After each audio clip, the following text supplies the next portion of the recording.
뜻과 정성을 모아 거룩하신 주 하나님을 예배합시다.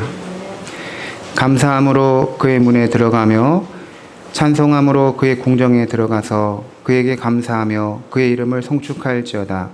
여호와는 선하시니 그의 인자하심이 영원하고 그의 성실하심이 대대에 이르리로다. 하나님은 영이시니 예배하는 자가 영과 진리로 예배할지니라. 아멘.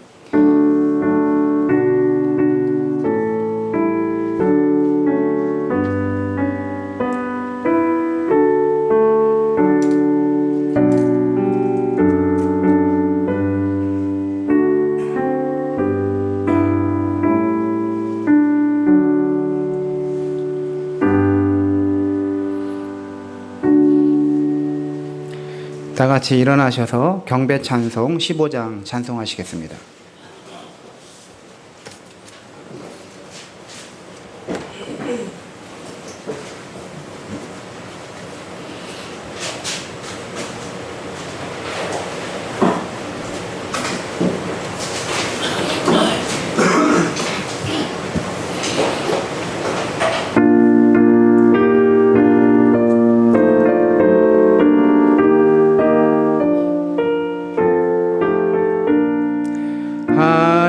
하나님의 크신 사랑 하늘에서 내리사 우리 맘에 항상 계셔 온전하게 하소서. 우리 주는 자비하사 사랑 무한하시니 두려워서 떠는 자를 구원하여 주소서. 걱정 근심 많은 자를 성령 감화하시며 복과 은혜 사랑받아 평안하게 하소서. 처음과 끝이 되신 주님 항상 인도하셔서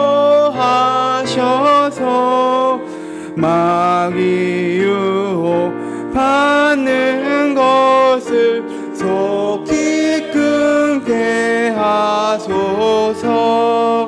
전능하신 아버지여 주의 능력 주시고 우리 맘에 임하셔서 떠나가지 마소서. 주께 영광 항상 돌려 천사처럼 섬기며 주의 사랑 영영토록 찬송하게 하소서. 우리들이 거듭나서 흠이 없게 하시고 주의 크신 구원 받아 온전하게 하소서. 영광에서 영광으로 천국까지 이르러 크신 사랑 감격하여 경배하게 하소서.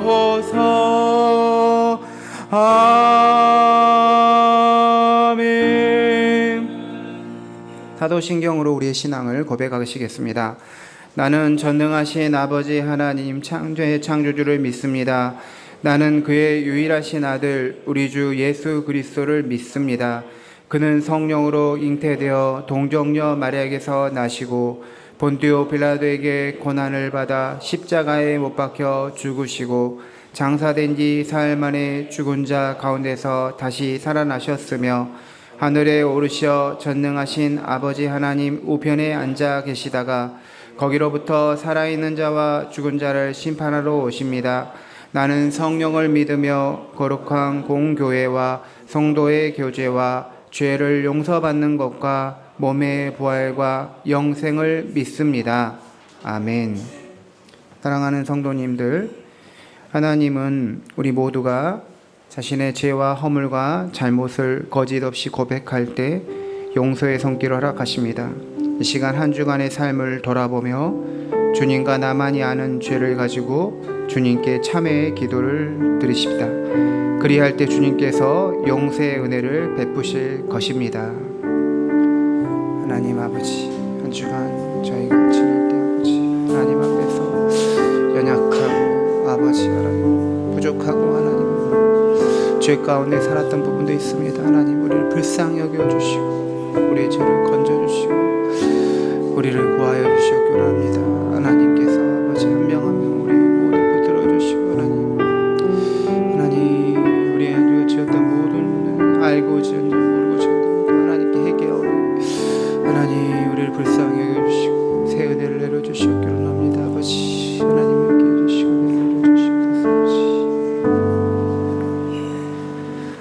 여호와는 긍휼이 많으시고 은혜로우시며 노하기를 더디하시고 인자하심이 풍부하시도다. 자주 경책하지 아니하시며 노를 영원히 품지 아니하시리로다.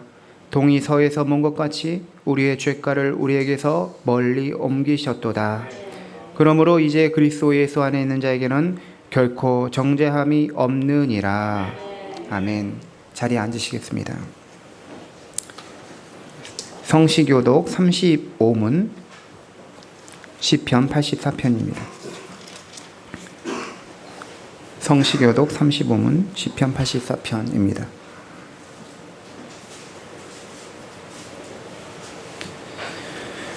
만군의 여호와여, 주의 장막이 어찌 그리 사랑스러운지요. 내 마음과 육체가 살아계시는 하나님께 부르짖나이다.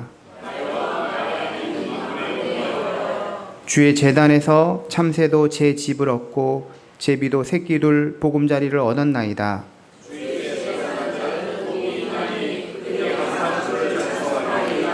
주께 힘을 얻고 그 마음에 시온의 대로가 있는 자는 복이 있나이다. 그곳에 많은 샘이 있을 것이며 이른 비가 복을 채워주나이다.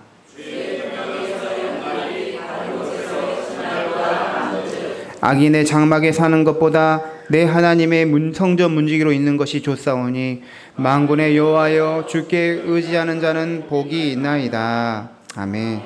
찬송가 310장 찬송하시겠습니다.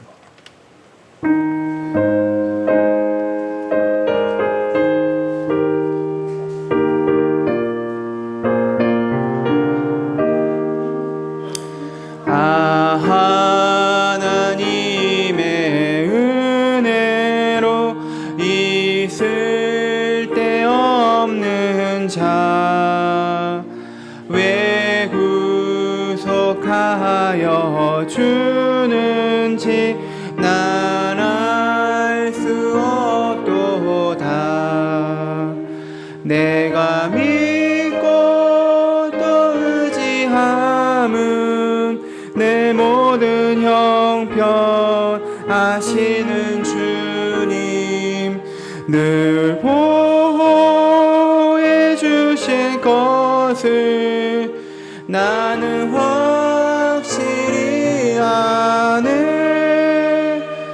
왜 내게 굳세 믿음과 또 복음 주셔서 내 마음이 항상 편한지 난 알 수 없도다. 내가 믿고 또 의지함은 내 모든 형편 아시는 주님 늘 보호해 주실 것을 나는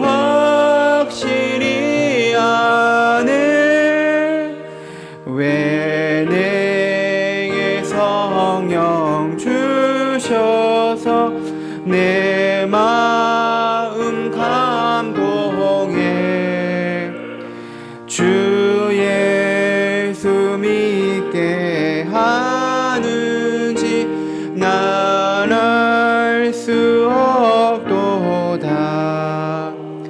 내가 믿고 또 의지함은 내 모든 형편 아시는 주님 늘 보호해 주실 것을 나는 확실히 아네.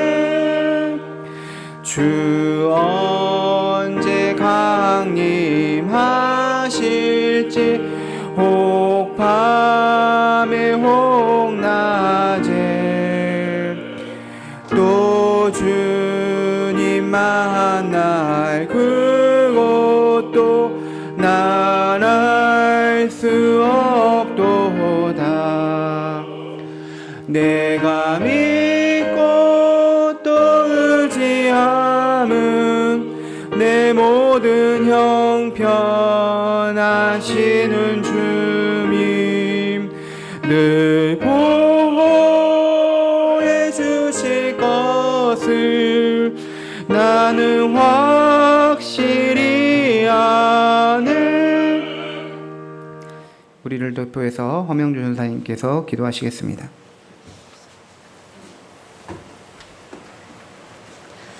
하나님 아버지, 은혜를 감사합니다. 세상은 어지럽고 혼란 가운데 있지만 저희 안에 영생의 기쁨과 정말 참 기쁨을 주시고 이 시간 하나님 앞에 예배 드릴 수 있도록 인도해 주심을 감사드립니다. 지금까지 지내온 모든 것이 하나님 아버지 크신 은혜임을 또한 고백합니다. 그러나 저희들은 아버지 연약하여 주님의 말씀을 사랑하며 주님의 뜻대로 살지 못한 것이 너무나 많습니다. 이 시간도 이 모습 이대로 아버지 앞에 나왔습니다. 저희들을 용서해 주시고 십자보혈로 정결케 하옵소서. 오직 주님의 능력으로 사는 저희들이 될 수 있도록 성령으로 충만케 하옵시고 저희 주님의 말씀을 벗어나 사는 일이 없도록 주님의 권능의 오른손으로 붙들어 주옵소서. 또한 저희들에게 선과 악을 분별할 수 있도록 지혜를 주옵소서.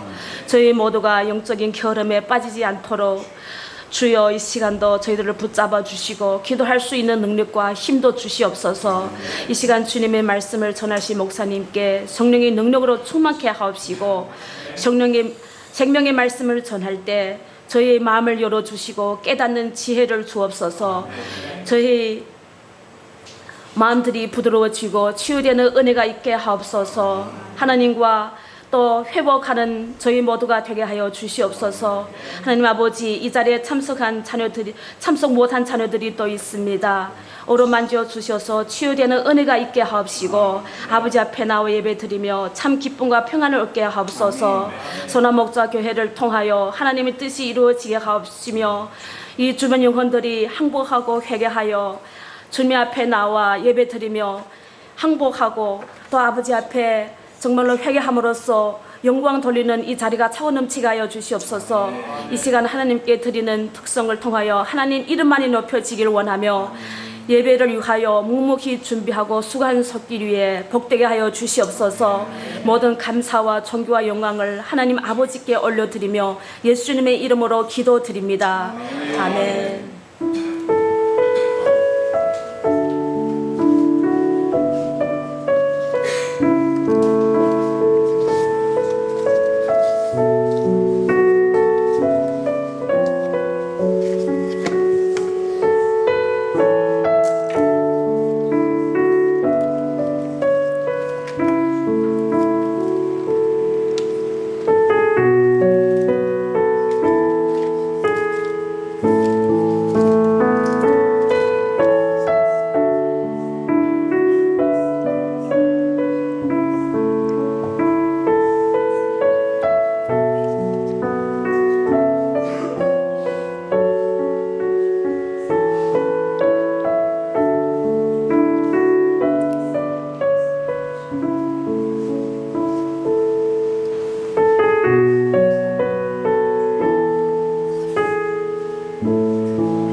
하나님께서 우리에게 주시는 말씀은 마태복음 5장 1절에서 4절까지 말씀입니다.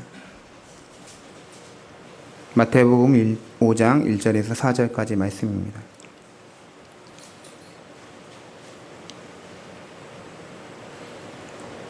우리 한 목소리로 같이 봉독하시겠습니다. 예수께서 무리를 보시고 산에 올라가 앉으시니 제자들이 나아온지라. 입을 열어 가르쳐 이르시되 심령이 가난한 자는 복이 있나니 천국이 그들의 것이며 애통하는 자는 복이 있나니 그들이 위로를 받을 것이며. 아멘. 이 시간에 김광선 전사님께서 하나님께 특별 찬송으로 영광 올려드리겠습니다.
오늘 말씀 마태복음 5장 1절 2절을 보시면 예수께서 무리를 보시고 산에 올라가 앉으시니 제자들이 나온지라 입을 열어 가르쳐 이르시되로 시작합니다.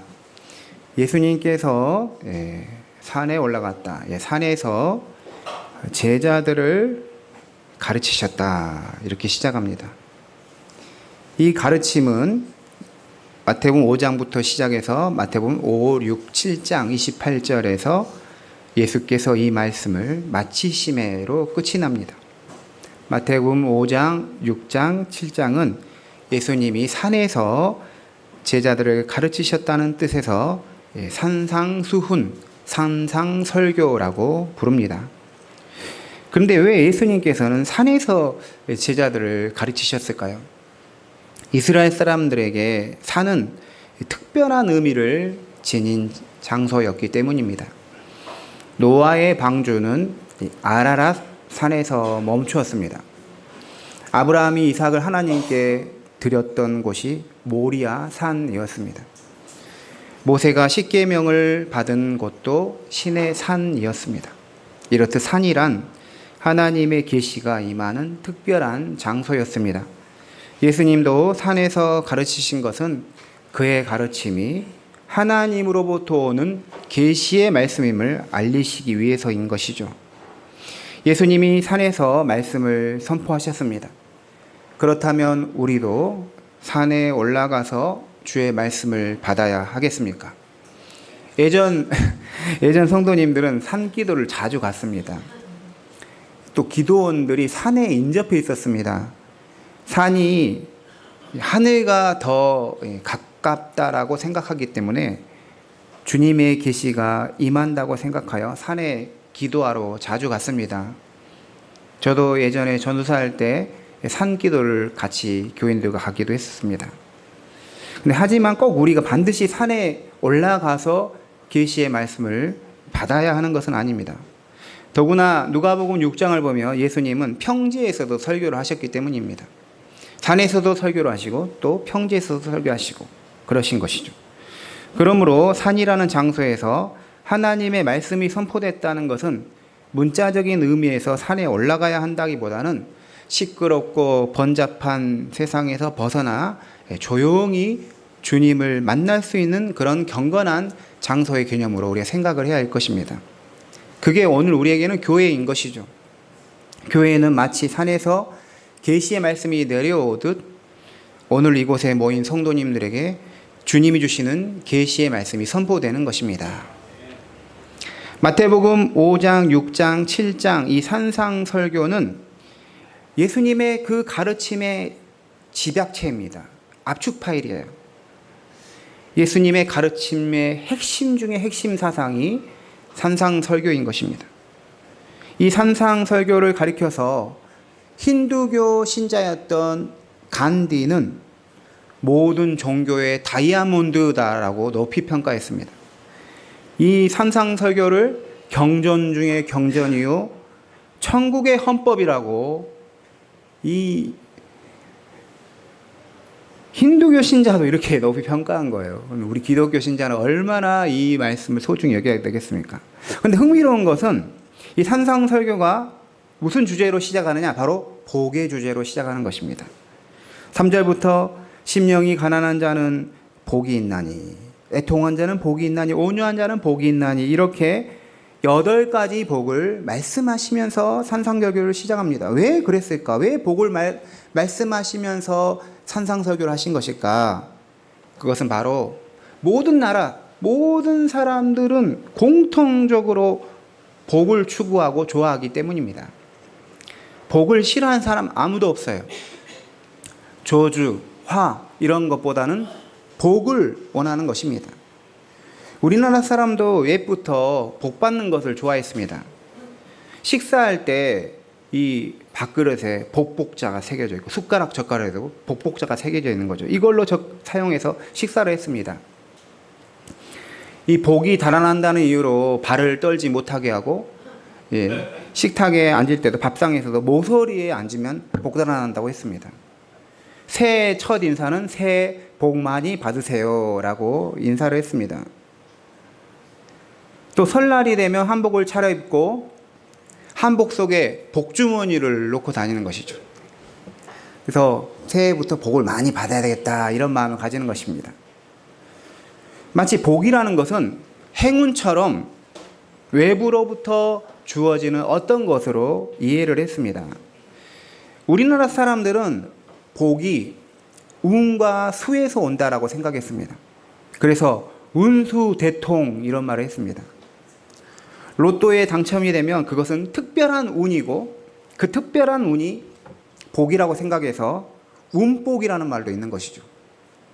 복을 운으로 연결한 것은 우연히, 운이라는 건 우연이잖아. 우연히 복이 임하는 것으로 생각했기 때문이죠.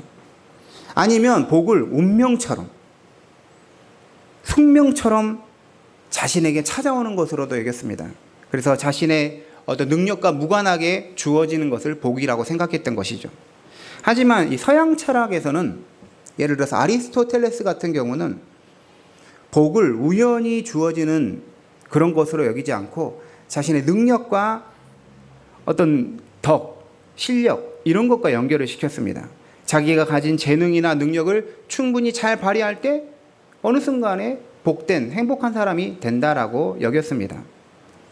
예수님이 산상수훈을 복으로 시작한 것은 세상 사람들 모두가 추구하고 가지고 싶은 복을 말함으로써 사람이 마땅히 추구해야 할 참된 복이 무엇인지를 가르쳐 주고 싶었던 것입니다. 우리는 예수님이 산에서 선포하는 이 설교를 들은 청중이 누구인지를 주목해야 합니다. 먼저는 제자들인 것이죠. 1절 보면 예수께서 무리를 보시고 산에 올라가시니 제자들이 나아온지라.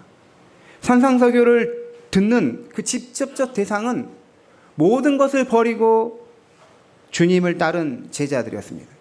마태복음 4장 22절을 보면 그들이 곧 배와 아버지를 버려두고 예수를 따르니라 라고 기록합니다. 제자들이 가졌던 재산인 그 배를 버리고 또 가족인 아버지를 버리고 모든 것을 버리고 예수님을 따라간 것이죠. 제자들은 예수님을 따르면서 자신의 모든 것을 다 걸었어요. 예수님께 걸은 것이죠.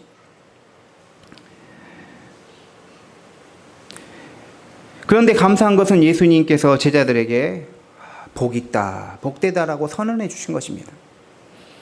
복 있다는 주님의 선포로 인해서 제자들은 주님을 따르는 길이 참으로 귀한 것이구나, 복된 길이라는 것을 인정받은 것입니다. 또한 이 상상설교를 듣는 또 다른 청중은 무리라는 것이 무리인데, 이 무리는 어떤 무리냐? 가난하고 병들고 연약한 사람들을 가리킵니다. 이 앞에 보면 마태복음 4장 24절 그의 소문이 온 수리아에 퍼진지라 사람들이 모든 앓는 자 곧 각종 병에 걸려서 고통당하는 자, 귀신 들린 자, 간질하는 자, 중풍병자를 데려오니 그들을 고치시더라 라고 했습니다. 예수님을 따르는 무리는 병들고 가난하고 힘없고 상처받은 그런 사람들이었습니다.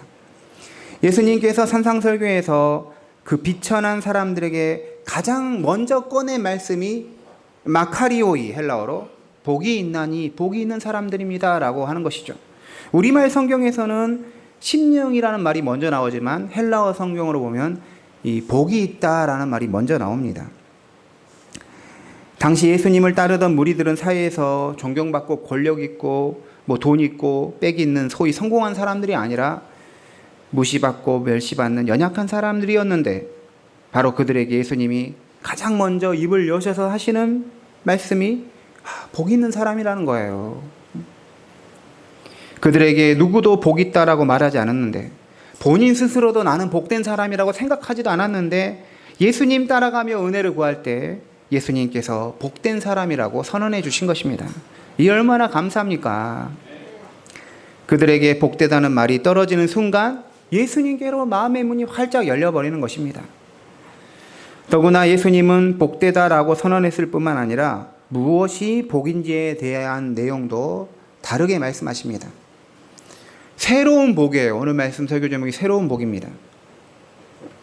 우리나라 사람들이 흔히 생각하는 복은 오래 사는 장수의 복, 돈을 잘 버는 재물의 복, 질병 치레를 하지 않는 건강의 복, 좋은 사람을 만나는 인복, 죽을 때도 고통 없이 편하게 죽는 것도 복으로 보았습니다. 하지만 예수님이 말씀하시는 복은 외적으로 주어지는 이런 식의 복이기보다는 영적이고 내면적인 것을 추구하는 것이 복되다라고 말씀하시는 것입니다. 그리고 이 모든 복을 하나님과 올바른 관계에 있을 때 주어진다라고 여겨주셨습니다. 마태복음 5장 3절 심령이 가난한 자는 복이 있나니 천국이 그들의 것임이요 이렇게 말합니다. 그런데 누가복음을 보면 똑같은 이 구절을 심령이라는 단어가 빠지고 너희 가난한 자는 복이 있나니 하나님 나라 천국이 너희 것임이요 이렇게 말했습니다. 누가복음은 가난한 자가 복이 있다고 했고 마태복음은 심령이 가난한 자가 복이 있다고 했습니다. 어떤 말씀이 예수님의 본래 말씀과 가깝다고 할 수 있을까요? 심령이 가난한 자가 복이 있다는 게 성경 전체의 맥락과 더 잘 어울립니다. 단순하게 경제적 수준에서 가난이 천국을 보장해 줄 수 있는 것이 아니기 때문입니다. 가난한 자가 무조건 천국에 갈 수 있는 것은 아니기 때문이죠. 가난하다고 천국에 가는 것이 아니라 예수를 믿어야 천국에 가는 것입니다. 더구나 가난과 질병으로 눌리고 고생하는 자 중에는 내면적으로 여전히 계속해서 교만과 분노로 가득 차 있는 상태가 있을 수 있는 거예요. 그런데 우리는 가난과 부요함, 부에 있어서 이것을 믿음의 문제와 직접적으로 연결시키려는 것을 피해야 합니다. 그리스도인들 중에는 자신의 어떤 믿음의 분량에 따라 하나님께 복을 받아 부자가 됐다는 그 단순 논리를 하는 사람이 많아요. 지금 가난하고 병든 것은 믿음이 없어서 하나님의 은혜와 복을 받지 못하였기 때문이다라고 여기는 것이죠. 이런 생각과 발언은 굉장히 무책임하고 위험하고 잘못된 것입니다. 왜냐하면 신실한 믿음을 가진 성도 중에도 경제적으로 가난한 성도가 있기 때문이고 또 반대로 매우 부요한 그리스도인 중에도 오히려 불신앙의 모습을 가지는 사람이 있기 때문입니다. 재산이나 사회적 성공의 기준으로 그 사람의 믿음을 평가하는 것은 올바른 평가가 아닙니다. 만약 물질의 많고 적음을 믿음의 분량과 연결시켜서 평가한다면 예수님을 따르던 사도들이 가장 믿음이 없는 자가 되고 맙니다. 사도들은 세상에 찌꺼기와 같이 여겨졌던 사람들이었기 때문입니다. 실제로 사도들은 매우 가난했어요. 성도들의 기도와 후원으로 사도 직분을 감당했습니다. 물론 우리는 직장을 구하고 돈을 벌고 목표로 하는 것을 성취할 때 이 모든 것은 하나님이 주신 복으로 여겨야 합니다. 하지만 그것을 믿음의 문제와 직접적으로 연결하는 것은 잘못인 것이죠. 오늘 말씀에서 심령이 가난한 자는 복이 있다 할 때 이 심령은 헬라어 성경으로 보면 푸뉴마로 되어 있습니다. 이 용어는 성령님을 가리킬 때도 푸뉴마라고 말하고 사람의 영을 가리킬 때도 푸뉴마라고 합니다. 푸뉴마, 심령은 우리 영혼의 근본적 부분을 가리킵니다. 인간 내면의 본질적이고 가장 깊은 부분이 바로 푸뉴마인 것입니다. 이 부분에서 우리가 하나님을 만나고 성령님으로 채워주는 것입니다. 우리 심령이 가난해진다는 것이 무엇일까? 이것은 우리 영혼과 마음이 파산된 상태와 같다고 여겨지는 걸 말합니다. 우리가 컴퓨터를 사용할 때 사용하다 보면 고장이 나기도 합니다. 그러면 그것을 고쳐서 사용할 수 있죠. 하지만 고쳐도 사용할 수 없을 때가 결국 오게 됩니다. 그럴 때 어떻게 하죠? 폐기합니다. 마치 우리가 사용하던 컴퓨터가 완전히 망가져서 더 이상 어떻게 손볼 수조차 없을 때 폐기하는 것처럼 우리 영혼에 대한 인식이 더 이상 내가 어떻게 손볼 수도 고칠 수도 없다고 여겨질 때 그때가 바로 심령이 가난한 사람이 되는 것입니다. 우리가 사람들을 둘러보면 어떤 사람도 본인이 완벽한 사람이다, 완전한 사람이다라고 여기지는 않습니다. 다들 어느 정도는 허물과 약점을 다 가지고 있다라고 생각합니다. 하지만 부족한 부분이 있더라도 나 정도면 괜찮은 사람이다 라고 생각을 무의식적으로 하고 있어요. 사람은 누구나 가지고 태어나는 것이 있는데 바로 교만인 거예요. 아담은 선악과를 먹고 타락했습니다. 선악과는 하나님처럼 높아지고 싶은 이 마음으로부터 먹었어요. 타락은 이 하나님처럼 높아지려는 교만인 것입니다. 그러므로 아담 이후 모든 사람은 태어날 때부터 교만이라는 DNA를 가지고 태어나는 거예요. 그래서 사람을 그대로 두면 절대로 심령이 가난해질 수가 없습니다. 나 정도면 괜찮아 라고 생각하는 것입니다. 저도 가끔 어떤 분들을 보면 제가 봤을 때는 정말 괜찮지 않은데 자기 괜찮은 사람이라고 생각하는 거 보면 저 자신도 마찬가지일 수 있는 것이죠.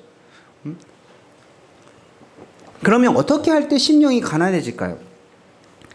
우리가 하나님 앞에 설 때입니다. 하나님과 하나님의 생명의 말씀에 마주할 때 심령이 가난해지는 것입니다. 성령님의 강력한 빛이 우리의 교만하고 허망한 심령을 비출 때 심령이 가난해지는 것이죠. 엑스레이나 CT나 MRI 촬영을 하면 우리 눈에 보이지 않는 것이 다 드러나는 것이죠. 몸의 어떤 기관의 혹이나 염증, 어떤 문제가 발견이 되는 것이죠.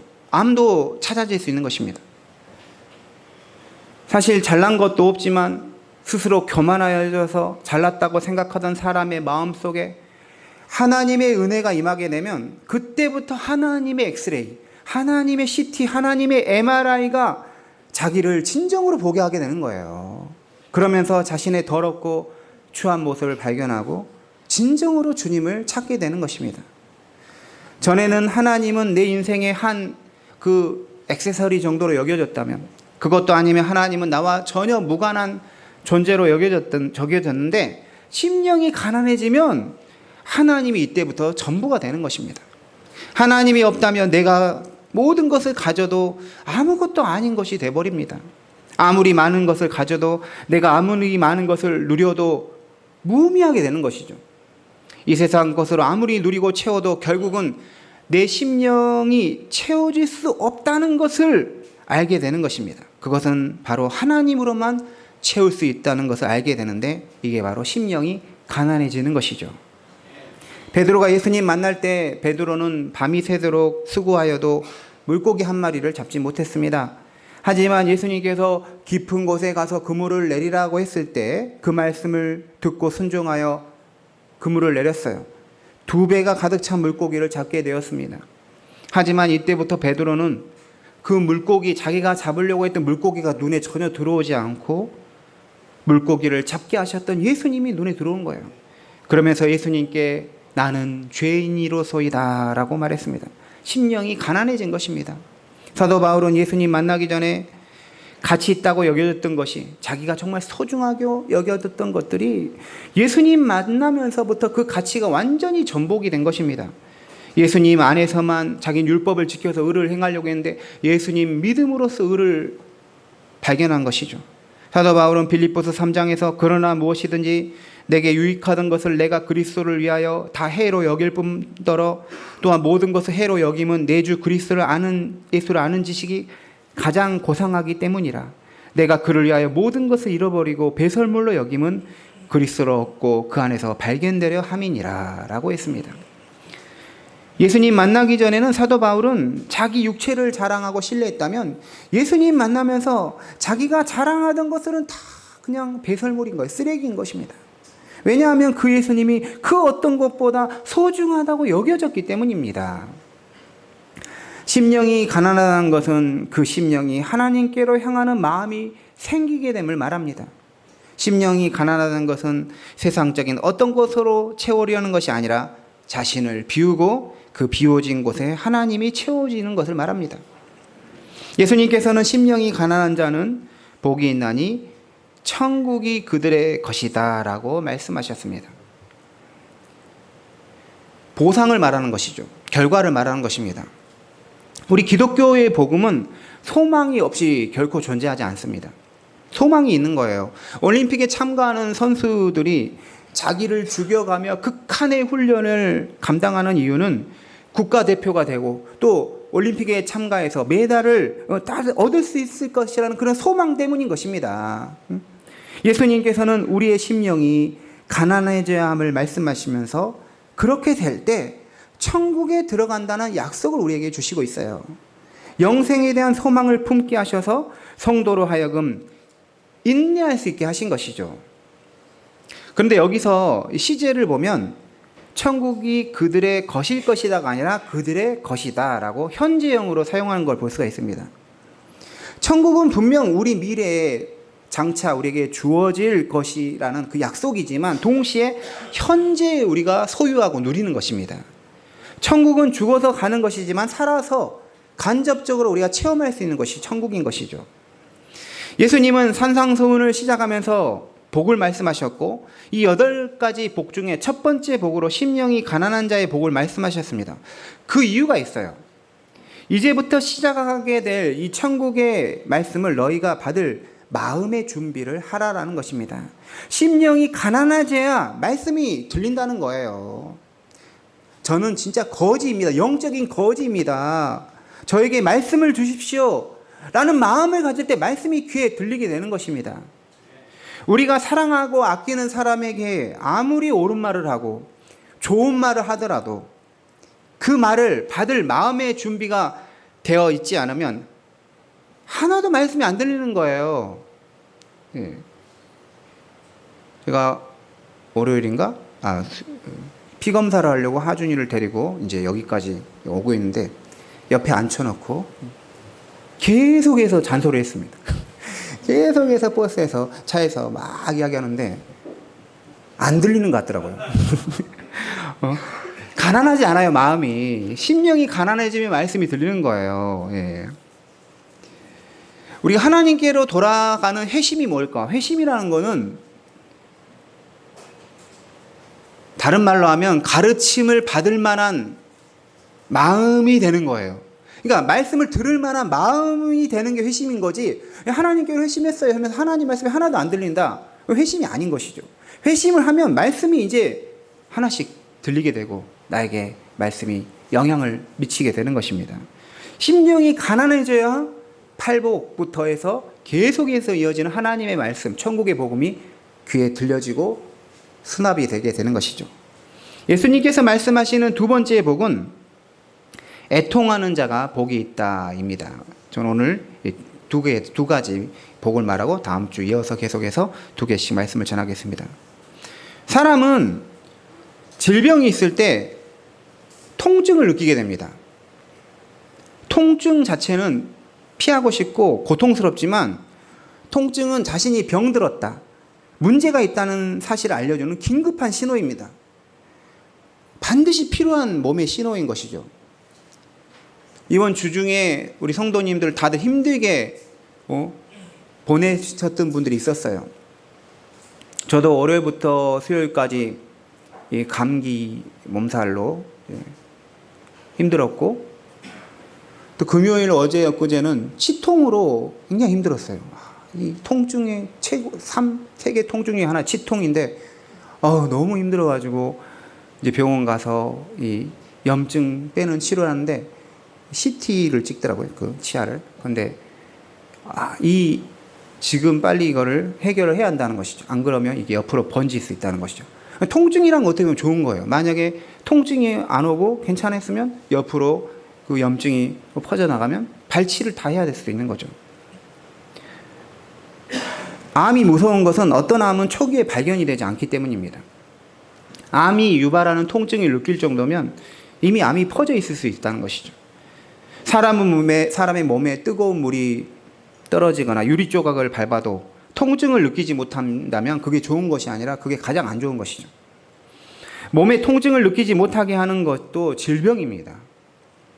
사람의 몸이 감각을 가져서 통증을 느낄 수 있듯이 사람의 영혼에도 영적인 감각이 있어요.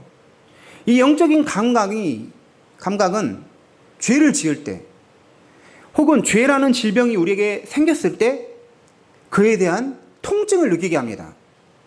그게 바로 예수님께서 말씀하신 애통하는 복이에요. 사람이 너무나 망가졌는데도 그 망가진 거에 대한 감각이 전혀 발동하지 않은 사람이 있습니다. 마약 중독자, 알코올 중독자, 도박 중독자는 자신이 망가진 모습을 몰라요. 사기를 치고 다른 사람을 괴롭히고 가정을 파괴해도 자신이 무슨 짓을 하고 있는지 감각이 없는 사람이 있습니다. 우상을 숭배하고 이단에 빠지고 교회를 어지럽히고 죄를 짓기를 밥 먹듯이 하면서도 영적인 감각이 완전히 마비된 사람이 있습니다. 반면에 어떤 작은 죄라도 죄를 지으면 괴로워하고 통회하고 자복하는 사람이 있죠. 이웃과의 관계가 깨지고 어려워지면 그것을 애통해하는 사람이 있어요. 자신이 미디어에 빠져서 경건한 시간을 하나님과 보내지 못한 것에 대해서 괴로워하고 애통하는 사람이 있습니다. 우리가 예배 때 참회의 기도를 합니다. 그 시간은 우리가 지난 한 주간 하나님 앞에서 죄를 지었던 상태를 회개하는 시간인데, 다른 말로 하면 애통의 시간인 거죠. 하나님, 내가 너무나 죄인입니다. 잘못했습니다. 심각하게 반성하는 것이죠. 그러면서 우리가 애통하는 그 영적 감각이 다시 살아나는 것이에요. 하나님을 만나기 전에는 영적인 감각이 거의 마비되는 상태로 있었기 때문에 나는 아무 문제가 없다고 여깁니다. 그래서 믿지 않는 사람들은 자신이 죄인이란 말을 들으면 무슨 소리를 하냐고 화를 내고 나쁘게 반응하죠. 더구나 죄를 짓고 부끄러운 일을 해도 부끄러운지를 모릅니다. 하지만 우리가 예수님 만나게 되면 영적인 감각이 놀랄 만큼 살아나서 자신이 지은 죄에 대해서 부끄러운 감정인 수치심을 느끼는 거예요. 성도의 이 애통은 영적으로 통증을 느끼며 괴로워하는 것을 말합니다. 하지만 역설적으로 그 애통이 하나님이 우리에게 본래 주신 아름다운 모습을 회복하는 과정인 것입니다. 우리가 하나님 앞에서 우리의 죄와 허물을 애통하면 할수록, 그리하여 그 죄와 허물을 멀리하면 할수록 우리의 모습에 하나님의 형상이 더 분명하게 회복이 되는 것이죠. 애통하는 게 뭐예요? 복이라는 거예요. 애통하는 자는 복이 있나니 그들이 위로를 받을 것이라 했습니다. 결국 성도는 자신이 짓는 작은 죄에 대하여서도, 하나님과 조금이라도 멀어지는 것에 대하여서도, 경건 생활을 하지 못한 것에 대하여서 문제가 있음을 영적으로 감각하며 애통할 때 주님께서 위로를 주시는 거예요. 그 위로라는 것은 전보다 더 아름다운 영적인 사람으로 성장하게 하시는 것입니다. 죄는 어떤 모양이라도 버리라고 하였습니다. 하나님과 더 가까운 경건의 시간을 우리가 가지는 것이죠. 예배의 시간을 우리가 사모하게 되는 것입니다. 우리 성도님들 영적인 감각이 회복이 되어서 진정으로 통회하고 자복하고 애통하는 복을 받으시기 바랍니다. 오늘의 말씀을 마치도록 하겠습니다. 예수님께서는 8가지 팔복을 말씀하셨고, 오늘 우리는 2가지 복에 대한 말씀을 나눴습니다. 세상 사람들은 자신의 영혼이 가난해지고 슬퍼하고 괴로워하는 그 애통, 또 가난의 복, 이것을 복이라고 전혀 생각하지 않죠. 하지만 예수님께서는 복이란 우리 영혼이 정말 소위 거지가 되어서 하나님 외에는 그 어떤 것도 채워줄 수가 없다고 여기는 데 있다고 하십니다. 우리의 영적인 감각이 살아나서 죄와 불의를 멀리하고 거짓을 멀리하고 하나님과 가까워져 하나님이 우리에게 주신 본래적인 아름다움이 회복되는 것이죠. 성도는 결국 예수님 안에 있을 때, 예수님을 믿을 때 이런 놀라운 복이 생기게 되는 것입니다. 기도하시겠습니다. 하나님 아버지, 우리의 심령이 정말로 주님 앞에 서서 가난해지기 원합니다. 주님이 말씀하시면 듣겠습니다라는 겸손한 마음을 가지기 원합니다. 하나님, 정말로 우리는 파손된 상태, 주님이 아니면 어떤 것도 고쳐질 수 없는 자신의 상태를 인식하게 하시고, 그리하여 하나님을 온전히 찾게 하여 주시옵소서. 하나님, 우리 영적 감각이 살아나기 원합니다. 잘못을 하고도 죄를 짓고도 떳떳하고 교만한 자들이 아니라 어떤 작은 죄라도 애통하며 하나님께 회개하며 돌아서서 그의 죄를 이기고 승리하여 우리 안에 주신 그 아름다운 모습이 하나님의 형상이 회복되는 우리 성도님 모두 되게 도와주시옵소서. 예수님의 이름으로 기도드립니다. 아멘. 우리 찬송가 380장 찬송하시면서 하나님께 봉헌하시겠습니다.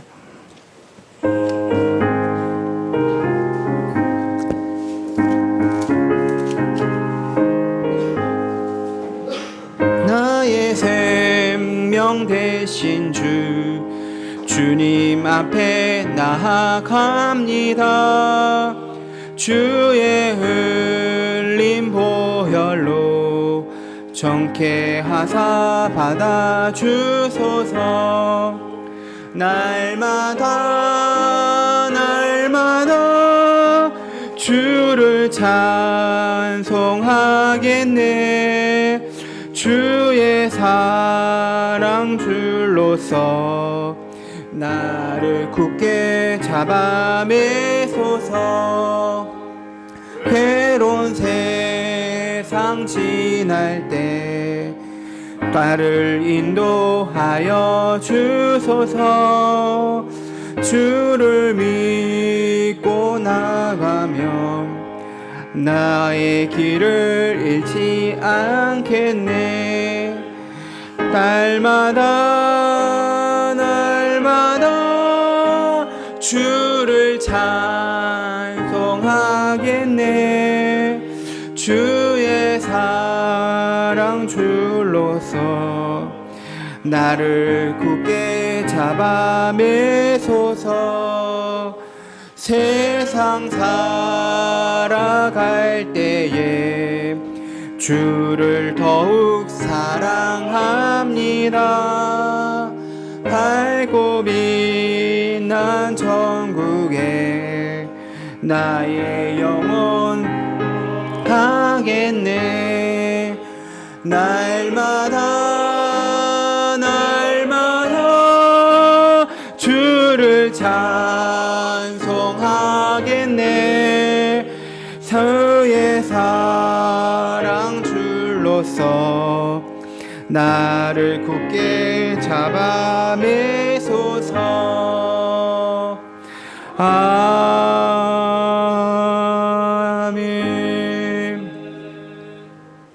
하나님 아버지, 한 주간 아픔도 있고 어려움도 있었지만 또 주님께서 은혜 주시고 새로운 힘을 주셔서 이렇게 교회에 나와서 함께 예배하게 하심을 감사합니다. 하나님, 우리가 질병이 찾아올 때마다 우리의 연약함을 인정하게 됩니다. 우리가 계획했던 것들이 정말 숲으로 돌아갈 수도 있는 것은 정말 하나님 안에서 모든 우리 인생이 있음을 인정하게 됩니다.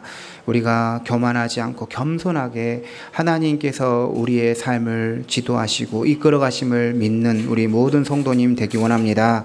하나님, 한 주간 저희들을 붙들어 주시고 보호해 주셨는데 또 이렇게 감사하여 하나님께 우리의 예물을 드립니다.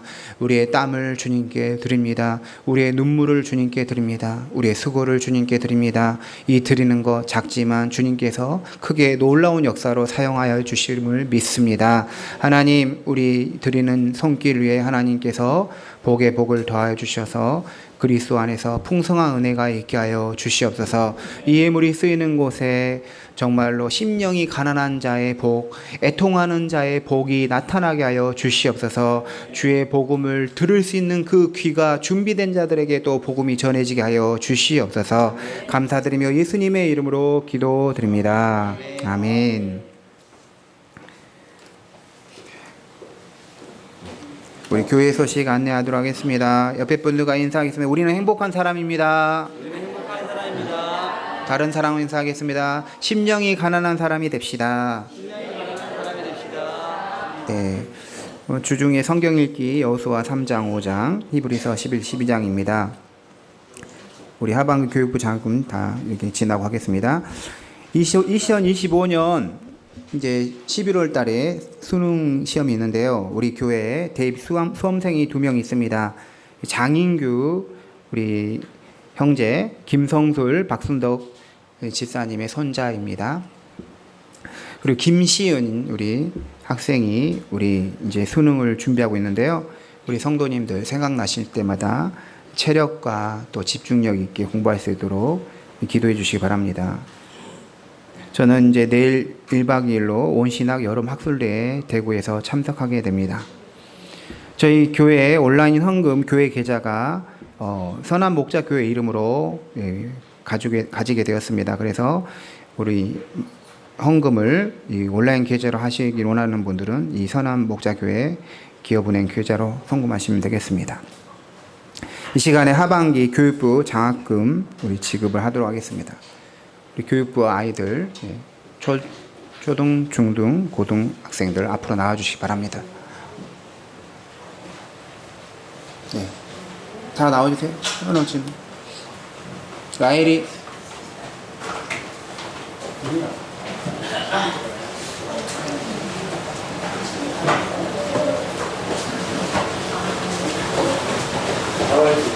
너 이쪽 가운데로 오세요.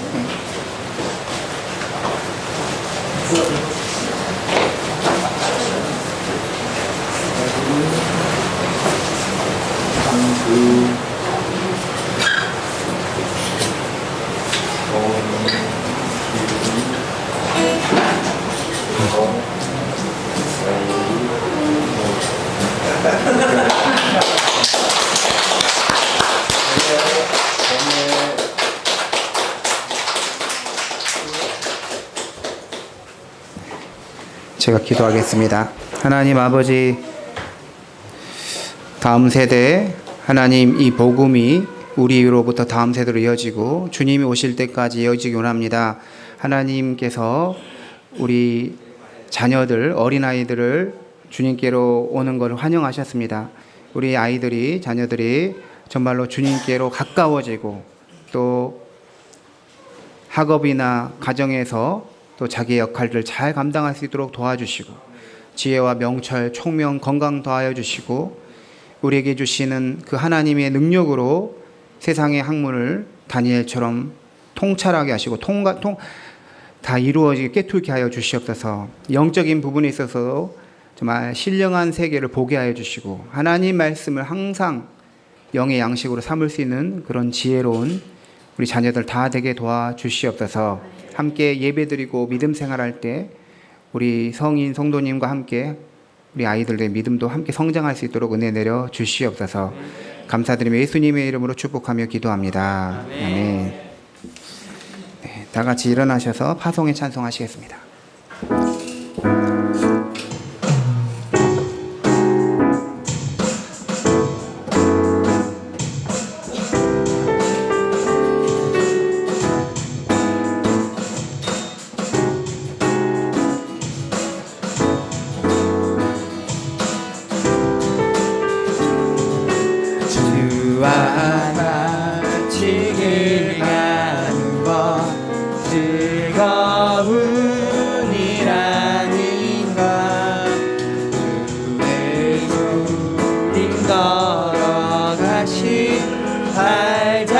발자취를 밟겠네.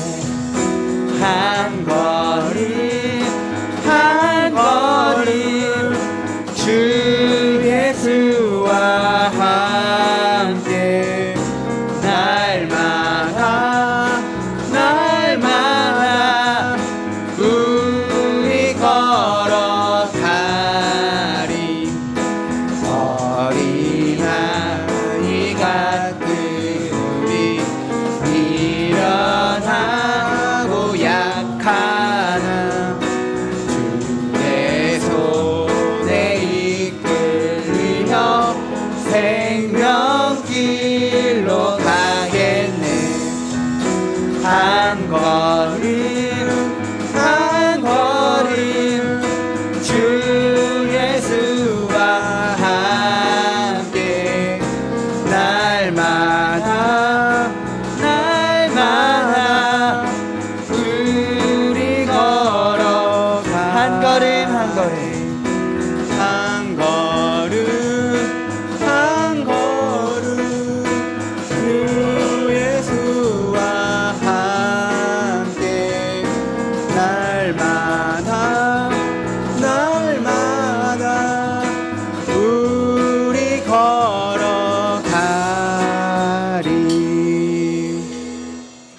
이제는 우리 주 예수 그리스도의 은혜와 하나님 아버지의 크신 사랑과 성령의 교통하심이 심령이 가난해지고 애통하여져서 천국이 우리의 것이고 위로를 받기 원하는 온전히 주님과 연합하여 주님으로부터 오는 힘을 따라 살기 원하는 모든 주의 자녀들 위해 이제부터 영원토록 함께 하실 축원하옵나이다.